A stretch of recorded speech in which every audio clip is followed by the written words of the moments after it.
Hello students, this is Professor Mukesh Jindal from Graphite Chemistry classes, Ajit Road, Bathinda. My contact is 9463625680। तो बेटा आज वो दिन आ गया है जब हमने +2 केमिस्ट्री की ऑर्गेनिक पार्ट है जो वो स्टार्ट करना है। ठीक है, तो आज बेटा जो हमने चैप्टर स्टार्ट करना है ऑर्गेनिक का first chapter haloalkanes and haloarenes. मैं आपको थोड़ा सा नॉलेज के लिए बता दूं कि जो आपका जो भी +2 का बोर्ड का एग्ज़ाम आता है उसमें अप्रॉक्स नियर हाफ पेपर जो होता है वो ऑर्गेनिक जो है वो कवर करती है। ठीक है, तो organic is the very much important part of this your chemistry. ठीक है, तो आपको इसको बहुत ध्यान से करना है। ठीक है, बहुत समझ के करना है। ये स्टार्ट करने से पहले मैं आपको एक चीज़ बता देता हूँ कि बेटा इसको रटना नहीं है। ठीक है, इसको रटना नहीं है किसी भी बच्चे ने, इसको लिख लिख के देखना है। ऑर्गेनिक की एक खासियत है, ये देखने में आसान लगती है और लिखने में डिफ़िकल्ट लगती है। तो जब आप देखते रहते हो इसको तो आपको समझ आती रहती है, दिखता है भी हाँ जी बहुत अच्छा है, सही ऐसे ऐसे अटैक हो गया। बट जब वही अटैक आप लिख के करने की कोशिश करते हो तो आपको पता ही नहीं चलता कि कहाँ से अटैक कहाँ पे करवाना है, कंफ्यूज हो जाता है बंदा। तो मैं आपको एक ही रिक्वेस्ट करूँगा इस ये चैप्टर स्टार्ट करने से पहले, ये ऑर्गेनिक स्टार्ट करने से पहले, कि आपको ऑर्गेनिक रिएक्शंस लिख के करनी है। चाहे आपको ऑर्गेनिक की हर एक रिएक्शन आती हो पर फिर भी आपको वो लिखनी ही लिखनी है। Repeat it 4 to 5 times. ठीक है, बार बार लिखोगे तब जाके कहीं पे आपको ऑर्गेनिक केमिस्ट्री आएगी। और मैंने यहाँ पे कोशिश की है कि हर एक रिएक्शन का आपको मैकेनिज़्म मैं करवाने की कोशिश करूँगा। उसमें से बहुत सारे जो मैकेनिज़्म है अपने सिलेबस में नहीं भी है, पर हमने हर एक रिएक्शन का कोशिश की है मैंने कि मैं मैकेनिज़्म करवाऊँ ताकि आपको पता चल सके कि मैकेनिज़्म के कोई भी रिएक्शन जो होती है वो होती कैसे है। ठीक है, तो मैकेनिज़्म जो है वो मस्ट है करने। तो चलिए स्टार्ट करते हैं। सबसे पहले haloalkanes and haloarenes. तो बेटा जो haloalkanes and haloarenes होते हैं, आप देखो इनके नाम के आगे हैलो, हैलो मीन्स यहाँ पे भी हैलो, हैलो का मतलब होता है बेटा हैलोजन। ठीक है, और एल्केन तो आपने पढ़ा ही है, एल्केन का तो आपको पता ही है आर ग्रुप। ठीक है, तो जब भी आर ग्रुप के साथ कोई हैलोजन ग्रुप लग जाता है, मतलब सबसे पहले मैं आपको बता दूं एल्केन क्या होता है। बेटा देखो एल्केन का फॉर्मूला होता है RH। एल्केन का जो फॉर्मूला होता है वो होता है RH। ठीक है, जब हम यहाँ पे आर ग्रुप से H को रिप्लेस कर देते हैं और उसकी जगह पे X आ जाता है तो उसको क्या बोला जाता है, हैलो एल्केन्स बोला जाता है। समझ आ गई? जब किसी भी एल्केन में से हाइड्रोजन रिमूव हो जाता है उसकी जगह पे हैलोजन ग्रुप आ जाएगा, जैसे क्लोरीन, ब्रोमीन, आयोडीन, तो उसको क्या बोला जाएगा, हैलो एल्केन्स बोला जाएगा। इसी तरह से हैलो एरीन, देखो hello means halogen, arenes means benzene और इट्स डेरिवेटिव्स। ठीक है, तो यहाँ पे बेंजीन और बेंजीन से रिलेटेड कंपाउंड्स की बात होगी और यहाँ पे सिंपल एल्केन्स की बात होगी, जैसे मिथेन हो गया, इथेन हो गया, प्रोपेन हो गया। तो मतलब वो ओपन चेन वाले जो मिथाइल ग्रुप्स हैं, जो अल्काइल ग्रुप्स हैं, उनके बारे में बात होगी। ठीक है, तो चलिए स्टार्ट करते हैं। सबसे पहले हैलो एल्केन। तो सबसे पहले इसमें आर का क्या मतलब है बेटा, देखो RH था, RH का मतलब था जैसे CH4। ठीक है, CH3 के साथ H लगा हुआ तो CH4 होगा मिथेन, तो ये तो हो गया एल्केन। तो R क्या होगा बेटा, अल्काइल ग्रुप होता है, अल्काइल का मतलब मिथाइल ग्रुप, जैसे CH3 ग्रुप, इसको मिथाइल ग्रुप बोला जाता है। ठीक है, तो जब मिथाइल ग्रुप के साथ कोई हैलोजन लगा हो जैसे क्लोरीन, ब्रोमीन, आयोडीन वगैरह वगैरह, तब इसको हैलो एल्केन बोला जाता है। तो ये R क्या होता है बेटा, R कुछ भी हो सकता है, R मिथाइल भी हो सकता है, R इथाइल भी हो सकता है, प्रोपाइल भी हो सकता है, कुछ भी हो सकता है। तो दैट्स वाई इसको RX बोला जाता है, हैलो एल्केन बोला जाता है। तो हैलो एल्केन की सबसे पहले डेफिनेशन की बात करेंगे। डेफिनेशन क्या होती है हैलो एल्केन की, the haloalkanes are group of chemical compounds derived from alkanes containing one or more halogens. ठीक है, तो बेटा हैलो एल्केन्स क्या होते हैं, जिसमें अगर हम एल्केन में से हाइड्रोजन को रिप्लेस कर दें किसके साथ, हैलोजन के साथ, तब जो कंपाउंड बनेगा उसको क्या बोलेंगे, हैलो एल्केन्स। तो बेटा जो हैलो एल्केन होगा उसमें जो हैलोजन होंगे वो एक भी हो सकता है या एक से ज़्यादा भी हो सकते हैं। ठीक है, अगर तो एक हैलोजन है तो हम बोलेंगे मोनो हैलोजिनेशन।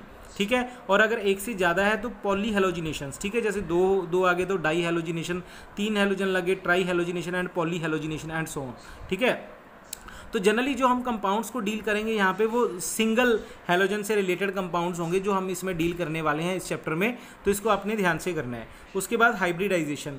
तो बेटा जो हाइब्रिडाइजेशन होती है हैलो एल्केन्स की वो क्या होती है, in haloalkanes carbon is sp3 hybridize. ये इंपॉर्टेंट थिंग है। जैसे यहाँ पे देखो, यहाँ पे सबसे पहले यहाँ पे CH4 था, जैसे यहाँ पे चार हाइड्रोजन यहाँ पे लगे हुए थे ऐसे करके। ठीक है, तो हमने क्या किया, एक हाइड्रोजन को रिप्लेस कर दिया किसके साथ, एक हाइड्रोजन को हमने रिप्लेस कर दिया राजे हैलोजन के साथ, यहाँ पे X लगा दिया। तो अब देखो जो कार्बन है उसकी जो हाइब्रिडाइजेशन है वो तो sp3 ही रही। इसके 4 के 4 सिंगल बॉन्ड है, 4 के 4 सिंगल बॉन्ड कह लो, 4 के 4 सिग्मा बॉन्ड कह लो, ठीक है। तो ये वाला जो कार्बन है बेटा वो sp3 हाइब्रिडाइजेशन शो करता है। कभी भी अगर आपने हाइब्रिडाइजेशन निकालनी है किसी कार्बन की तो उसके आपने क्या देखने होते हैं, सिग्मा बॉन्ड्स देखने होते हैं, पाई बॉन्ड्स नहीं देखते होते हाइब्रिडाइजेशन में, ठीक है। पाई बॉन्ड का मतलब जैसे डबल बॉन्ड आ गया तो डबल बॉन्ड में एक सिग्मा बॉन्ड होता है, एक पाई होता है, तो पाई को कभी नहीं देखा करते, ठीक है।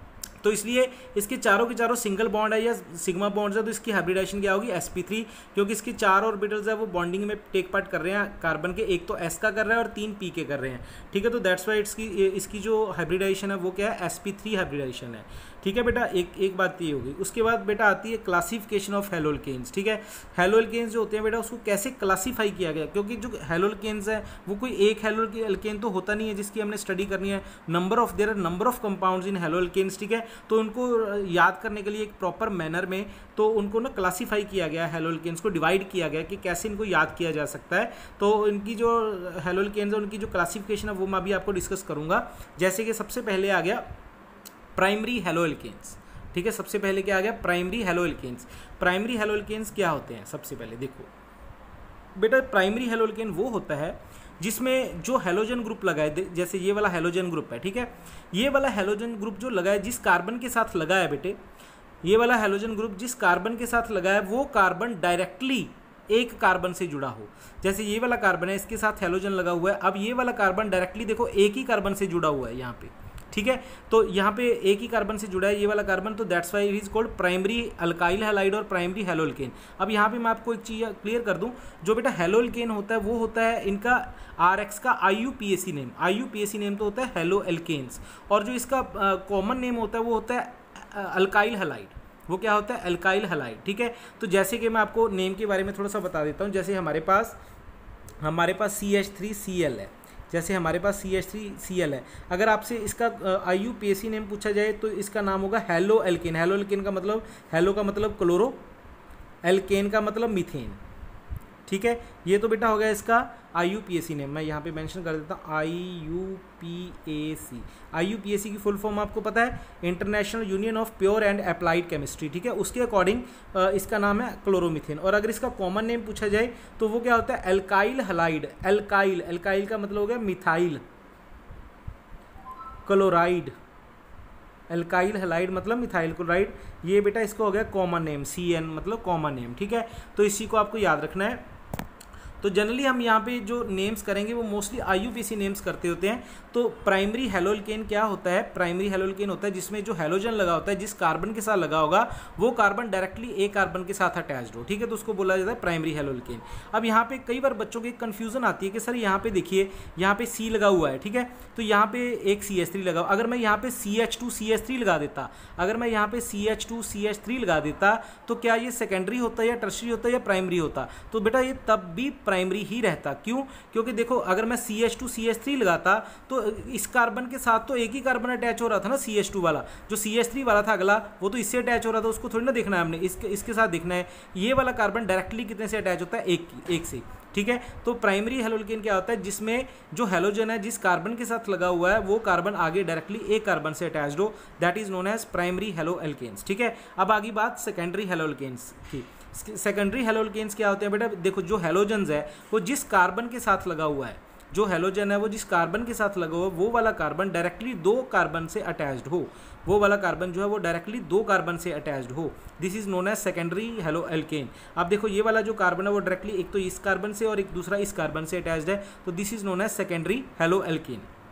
समझ आ गई बात, इसका नाम क्या है, सेकेंडरी हेलोल्केन। अच्छा अब बेटा मैं इसका नाम पूछूंगा आपसे, अगर इसका नाम मैं पूछूँ हेलोल्केन का, देखो इनके नेम्स मैंने यहाँ पे मेंशन नहीं किए हुए, तो ये इनके नेम्स जो है +1 में हमने बड़े अच्छी तरह से कर रखे हैं, तो आप मुझे इसका नाम बताओ। तो देखो इसका IUPAC नेम बताना बेटा, इसका देखो IUPAC नेम क्या होगा, इसका IUPAC नेम होगा, देखो इसमें कार्बन गिनो कितने हैं, देखो 1 और 2, दो कार्बन है 1 और 2। अच्छा इसमें नंबर 1 किसको देते होते हैं, नंबर 1 देते हैं जिसके साथ हेलोजन अटैच्ड होता है, देखो इसके साथ हेलोजन अटैच है तो इसको 1 इसको 2, तो दो कार्बन अटैच्ड है, तो इन दोनों कार्बन का क्या आ गया, इथ, दो कार्बन का क्या होता है, इथ, ठीक है। और इसका क्या होता है, क्लोराइड। तो बेटा इसका नाम क्या होगा, देखो क्लोरोइथेन, इसका IUPAC नेम क्या होगा, क्लोरोइथेन, समझ आ गई।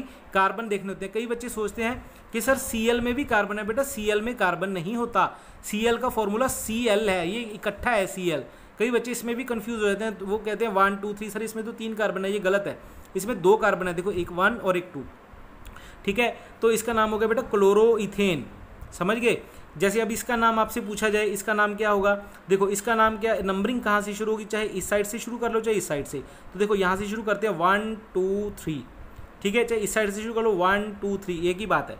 तो मैं सपोज करो यहाँ से शुरू कर लेता हूँ 1 2 3, ठीक है। अब दूसरे कार्बन पे क्या लगा हुआ है, हेलोजन लगा हुआ है। तो बेटा इसका नाम क्या होगा, देखो इसका नाम होगा 2 क्लोरो, क्योंकि दूसरे कार्बन के साथ अटैच है, 2 क्लोरो प्रोपेन। देखो 2 क्लोरो दूसरे कार्बन के साथ लगा हुआ है, 2 क्लोरो 1 2 3, 3 कार्बन का क्या नाम हो गया, प्रोपेन। तो 2 क्लोरो प्रोपेन बेटा इसका नाम हो गया, समझ आ गई बात। अब नेक्स्ट आ गया ये वाला, ठीक है। इस कंपाउंड का अगर मैं आपसे नाम पूछूं तो क्या नाम होगा, तो देखो बेटा ये टर्शरी है। सबसे पहले टर्शरी हेलोल्केन क्या होते हैं बेटा, टर्शरी हेलोल्केन वो होते हैं जिसमें जो हेलोजन लगा हुआ है, जैसे ये वाला हेलोजन लगा है, वो जिस कार्बन के साथ लगा है वो कार्बन आगे 3 कार्बन से डायरेक्टली अटैच्ड हो। देखो एक कार्बन से डायरेक्टली अटैच्ड है, दूसरे कार्बन से डायरेक्टली अटैच्ड है और तीसरे कार्बन से डायरेक्टली अटैच्ड है, तो तीनों से डायरेक्टली अटैच्ड है, तो that's why it's called tertiary haloalkane. It is called tertiary haloalkane भी इसको बोला जाता है, समझ आ गई बात। तो अब इसको आप ध्यान से देखो अगर, तो आपको क्या देखोगे, इसका नाम बताना है आपको। तो इस टर्शरी हेलोल्केन का नाम क्या होगा, सबसे पहले नंबरिंग कहाँ से शुरू करें, चलो मैं यहाँ से नंबरिंग शुरू कर लेता हूँ 1 2 3, ठीक है, चाहे 1 2 3 इस साइड पे ले जो एक ही बात है। तो मैं यहाँ से लॉन्गेस्ट चेन सेलेक्ट करूँगा 1 2 3, ये वाली नंबरिंग सेलेक्ट हो गई। अब देखो नंबरिंग में जो नहीं आते वो एज अ प्रीफिक्स यूज़ होते हैं, ठीक है, जो नंबरिंग में नहीं आते वो क्या यूज़ होते हैं, एज अ प्रीफिक्स यूज़ होते हैं। तो एक तो ये वाला नंबरिंग में नहीं आया और एक ये नहीं यूज़ आया, तो 1 2 3 हो गया। तो देखो इसका नाम क्या आएगा बेटा, इसका नाम आएगा देखो 2 क्लोरो, क्योंकि दूसरे कार्बन के साथ अटैच्ड है chlorine, 2 chloro 2 methyl, 2 chloro 2 methyl propane, ठीक है। अब कई बच्चे यहाँ पे सोचेंगे सर 2 क्लोरो क्यों लगाया, 2 मिथाइल पहले क्यों नहीं लगाया। बेटा 2 मिथाइल पहले इसलिए नहीं लगाया क्योंकि जो क्लोरो का C है, क्लोरो का फर्स्ट वर्ड क्या है C, और मिथाइल का फर्स्ट वर्ड क्या है M। तो अगर आप अल्फ़ाबेटिकली देखते हो तो अगर ABC के हिसाब से देखते हो तो C पहले आता है, ठीक है, ABC, फिर उसके बाद M आता है। तो दैट्स वाई पहले जब भी इनकी नेमिंग होगी तो आपको अल्फ़ाबेटिकली इसको देखना होता है कि कौन सा नेम जो है वर्ड पहले आता है, C पहले आता है या M पहले आता है, ठीक है। तो 2 क्लोरो 2 मिथाइल प्रोपेन, अंडरस्टूड। तो that's all for today's lecture. I hope you understand this part, ठीक है। Thank you very much.